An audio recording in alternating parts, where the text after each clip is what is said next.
இயேசு கிறிஸ்துவில் பிரியமான உறவுகளை, இன்றைய நாளிலே நாம் அமைதியை ஏற்படுத்த வேண்டும் என்ற ஒரு மைய தலைப்பிலே சிந்திக்க இருக்கிறோம். அதான் மத்தேயு நற்செய்தியிலே 5வது அதிகாரத்திலே அழகாக இயேசு மழைப்பொழிவிலே சொல்லுவார். 9வது வசனமாக, அமைதியை ஏற்படுத்துவோர் பேர் பெற்றோர், ஏனெனில் அவர்கள் கடவுளின் மக்கள் என அழைக்கப்படுவர் என சொல்லப்பட்டிருக்கிறது. அன்பிற்கு இனிய உறவுகளே, இன்று நாம் முதலில் அமைதியாக இருக்கிறோமா என்பதை ஆழமாக சிந்தித்து பார்க்க வேண்டும்.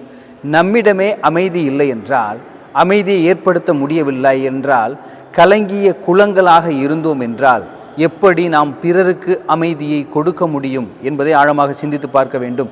இயேசு கிறிஸ்து இன்னொரு வசனமாக குறிப்பிடுவார், குருடன் எப்படி குருடனுக்கு வழிகாட்ட முடியும் என்பதை போல அமைதியே இல்லாத இந்த சூழ்நிலையில் அமைதியே இல்லாத மனிதர் எப்படி பிறருக்கு அமைதியை கொடுக்க முடியும் என ஆழ்ந்து சிந்தித்து பார்க்க இருக்கிறோம்.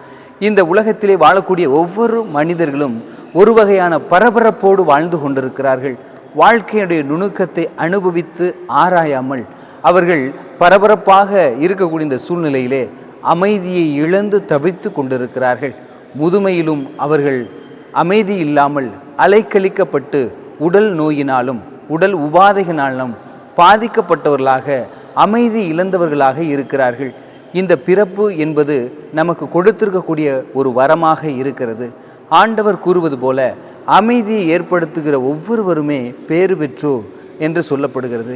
இப்பொழுது நான் எப்படிப்பட்ட அமைதியை எடுக்கிறேன் என்பதை ஆழமாக சிந்தித்து பார்க்க வேண்டும். உதாரணமாக குறிப்பிடுவார்கள், ஒரு கடிகார கடையிலேயே இருந்தார் ஒருத்தர். அவர் நல்ல ஒரு விலை மதிப்பு மிக்க ஒரு கடிகாரத்தை வாங்கி அதை அணிந்து செல்லுகிறார்.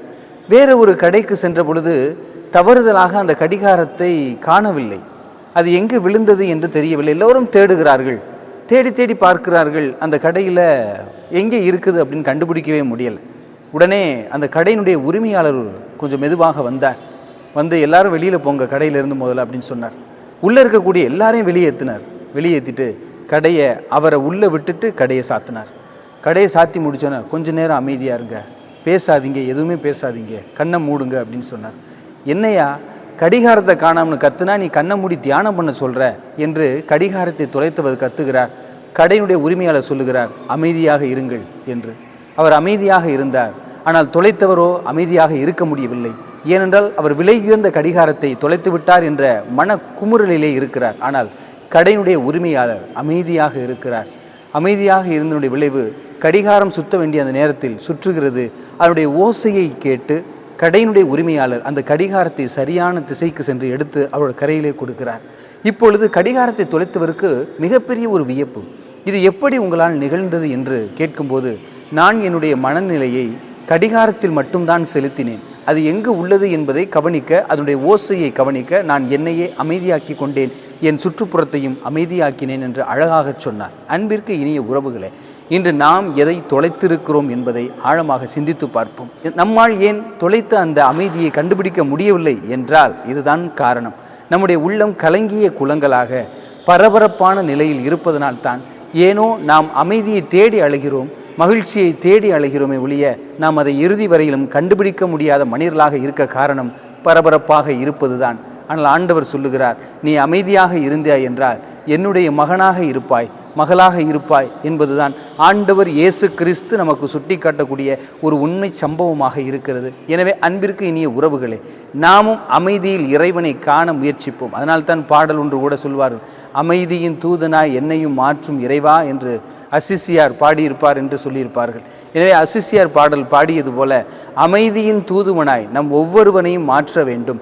இன்று அமைதிக்காக ஒவ்வொரு நாடுகளும் 75% செலவழிக்கின்றன அமைதிக்காக. ஏன் என்று பார்த்தோம் என்றால், இந்த நாட்டு பாதுகாப்பு படைக்காக, அதாவது இராணுவ படைக்கு என அவர்கள் 75% ஒதுக்கும் போது எதற்காக என்று பார்த்தோம் என்றால், நாங்கள் அமைதியாக வாழ்வதற்கு, பிற நாட்டிலிருந்து துன்பங்கள் வந்துவிடக்கூடாது, அப்படி வந்தால் அது துன்பமாக மாறிவிடும் என்பதை குறிப்பிடக்கூடிய விதத்திலே அது சுட்டி காட்டப்படுகிறது. எனவே அன்பிற்கு இனிய உறவுகளே, இப்பொழுது இந்த உலக நாடுகள் முழுவதும் அமைதியாக இருந்தது என்றால், நாம் இந்த 75% செலவினங்களையும் நம்முடைய மக்களுடைய பாதுகாப்பிற்காகவும் வளத்திற்காகவும் செலவழித்தோம் என்றால் அது மிகவும் சிறப்பானதாக இருக்கும் என்பதை ஆழமாக சிந்தித்து பார்ப்போம்.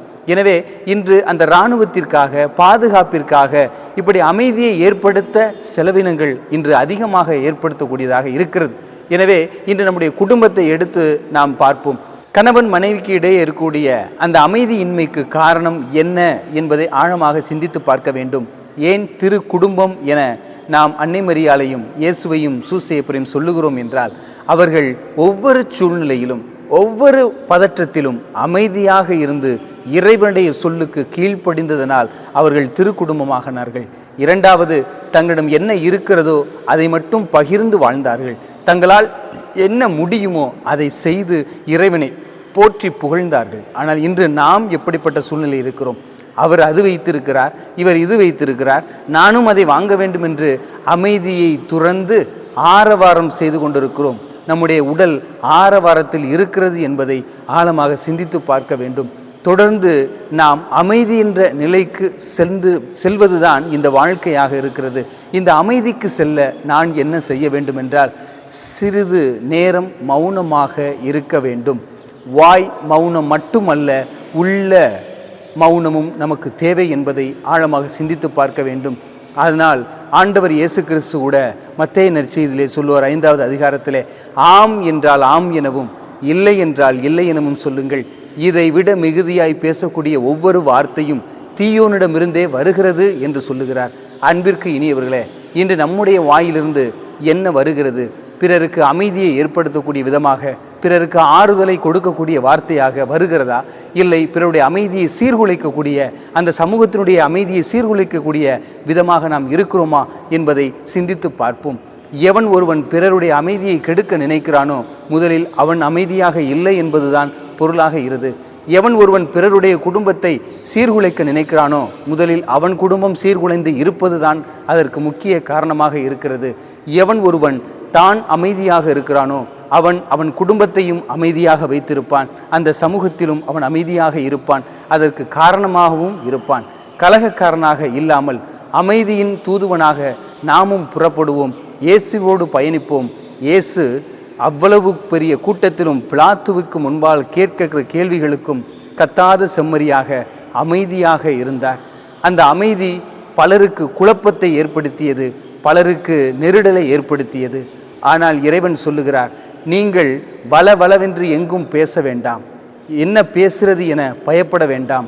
உங்களுக்கான வார்த்தையை தூய ஆவியார் கொடுக்க வேண்டிய நேரத்தில் சரியாக கொடுப்பார். அப்பொழுது நீங்கள் பேசுகிற ஒவ்வொரு வார்த்தையும் தூய ஆவியார் கொடுத்ததா இல்லை தீய ஆவி கொடுத்ததா என சிந்தித்து பார்த்து பேச வேண்டும் என ஆண்டவர் நமக்கு அழைப்பு விடுக்கிறார்.